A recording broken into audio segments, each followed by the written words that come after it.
Hi, I hope you finding great. This video is for seismology subject. We are studying geophysics engineering in web.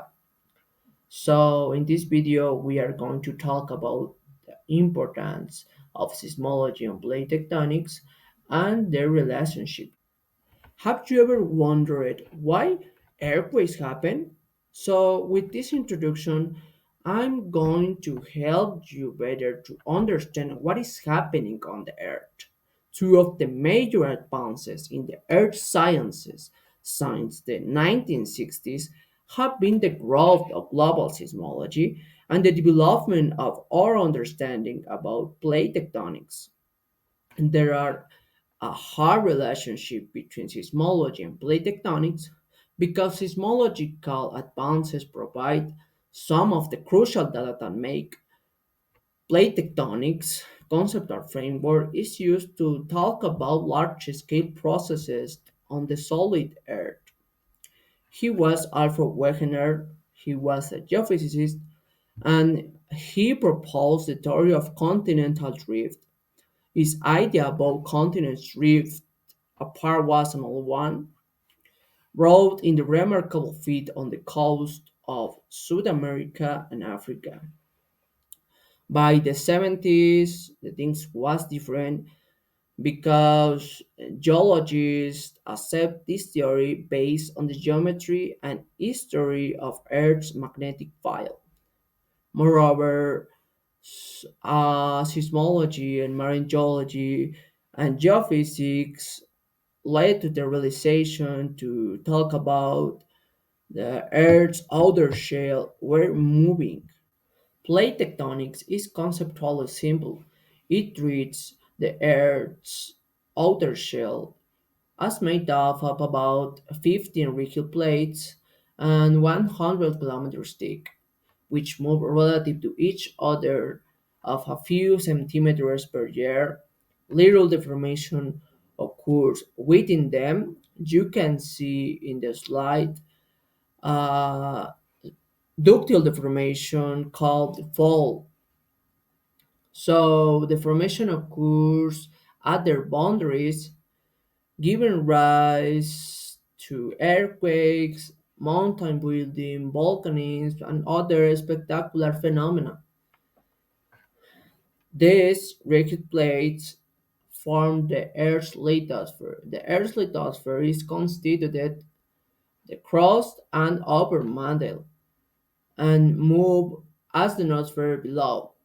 As the ionosphere and lithosphere are mechanical units.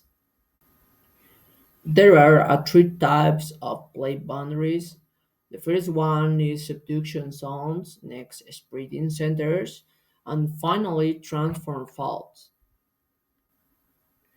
In general, warm mantle material upwells at spreading centers, also known as the mid-ocean ridges, or then cools because the strength of rock decreases with temperature, and cooling material from new oceanic lithosphere next moves away from the ridges. Earth has seven major and eight minor tectonic plates. Eventually reaches subduction zones or trenches, where descends in downgoing slopes back into the mantle. The subducting plate moves toward the boundary. At their boundary is transfer faults, where plate motion is parallel to the boundary. Seismology shows that the structure of the mantle and the core varies with depth due to changes in temperature, pressure, mineralogy, and composition. This is a schematic diagram showing ideas about mantle convection, which is reflect upper mantle upwelling, slopes penetrate into the lower mantle, causing heterogeneity there, and in some cases descend to the base of the mantle. Mantle hotspot plumes reflect lower mantle upwelling. Many features shown in this diagram are controversial subject to the large depth, and the tectonic plate is the primary surface manifestation of the heat engine. Nonetheless, heat is the geological lifeblood of planets. By contrast, Earth's grossly similar sister planets, Venus and Mars, seems to function quite differently. Their plate tectonics appears absent, at least at present.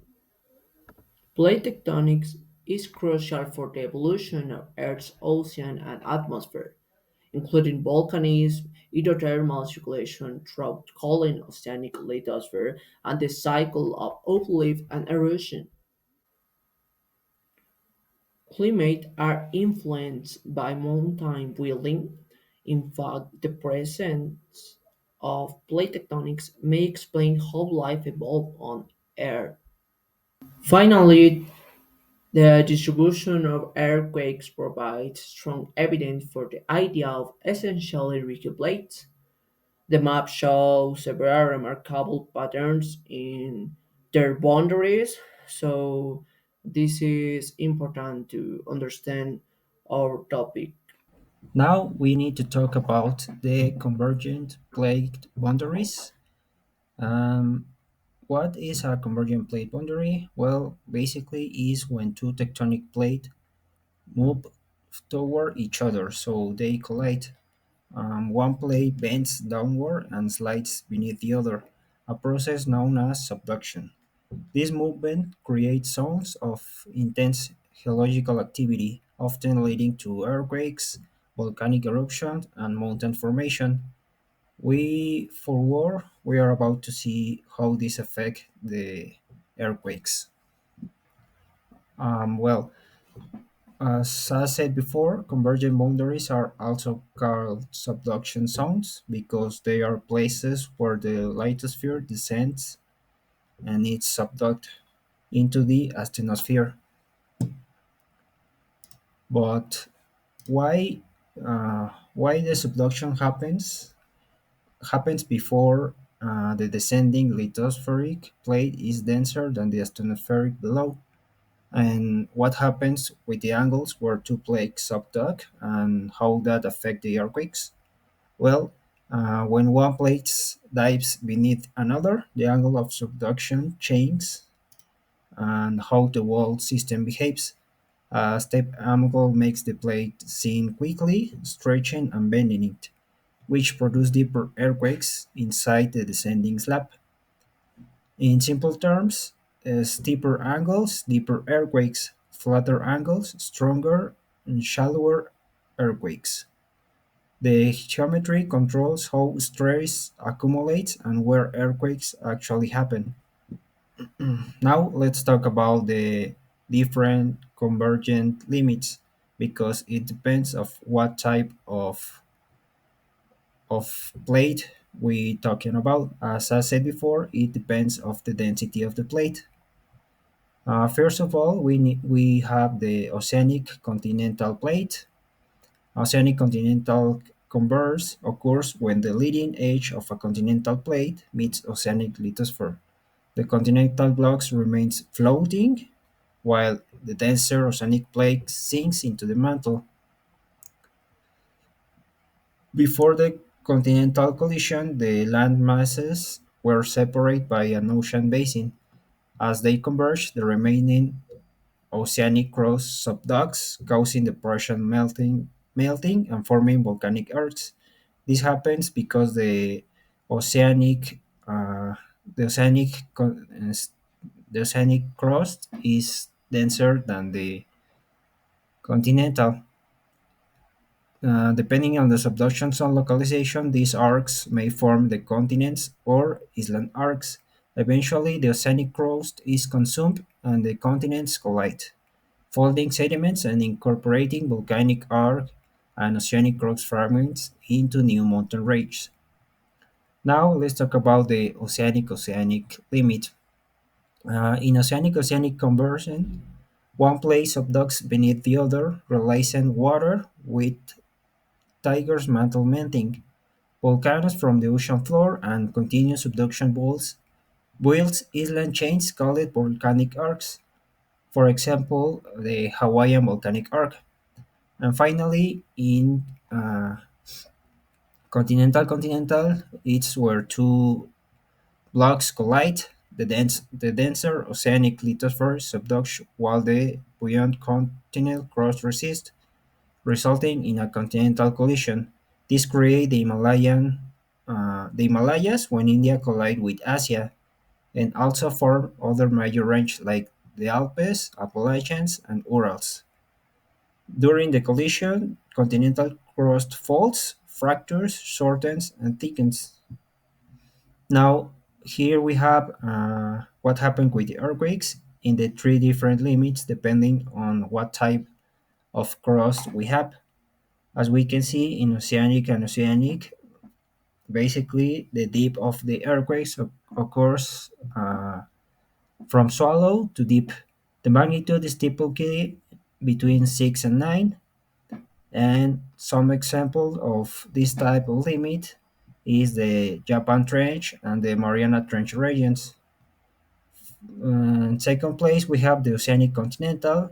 As we can see, they're usually deeper than the Oceanic, and the magnitude is often maybe stronger or even bigger than the Oceanic.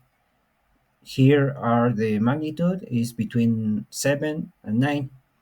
An example of this is the Andean margin, where the Nazca plates under the South American plate.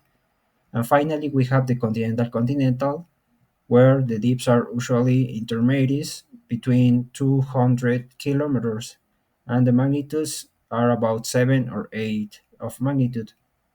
And some example of this is the Himalayan region, where the Eurasian plate is collating. Another type of margin to analyze is the divergent boundary. This is a margin where the type of stress is extensional, meaning that the tectonic plates move apart from each other. If the divergent boundary occurs in the continental crust, a rift will form. In contrast, if it occurs in the oceanic crust, a mid-ocean ridge will form. At a divergent boundary in the continental crust, when tectonic plates begin to move apart, the lithosphere undergoes stretching and thinning, generating a central depression, which causes part of the asthenosphere to rise to the surface, which triggers volcanic activity. Tectonic stress between plates causes the crust to fracture, generating normal faults parallel to the rift axis. This is the main reason why earthquakes of approximately magnitude 6 and about 30 kilometers in depth are distributed along the reef. An example of a rift is the East African Rift. It forms because the African plate is splitting into the parts, causing the crust to stretch and thin. This produces a long depression with normal faults along with frequent earthquakes and volcanic activity. On the other hand, in the oceanic crust, when tension and stretching occurs due to plate movements, magma rises from the mantle. This generates both seismic and volcanic activity and causes the seafloor to split, forming the oceanic ridges. As low, the ridge becomes elevated because of upwelling magma.